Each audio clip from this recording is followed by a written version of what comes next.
Yung first game namin, yun yung sabi ni Coach, may talo na pangit, may talo na maganda. So yung game na yun, maganda yung ginawa namin, overwhelmed lang kami sa talo sa game. Pero yung kagandahan namin, sinunod pa rin namin yung ensayo namin lagi sa practice, yung movement namin without the ball, yung movement.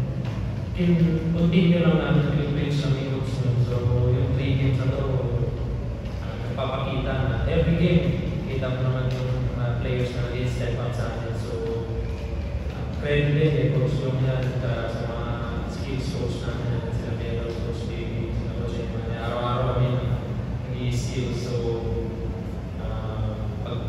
pag yung mga teammates ko, nagbibilig din, binibigyan ng belief ni Coach na kaya din nila.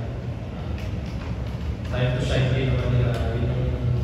Ni Coach sa akin lagi na yung teammates mo wala pagandahin mo rin. So, yun yung tinatrabaho namin. Malayo pa kami. Bigat yung tatlong games namin dito kami masusubukan talaga.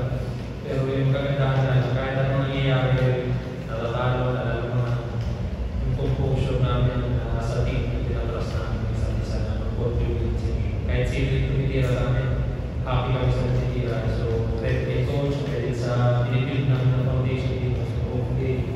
Pamuntin namin kasi mabigat ang 3 days namin eh. So, tingnan namin kung dito masusukat yung kung anong klase na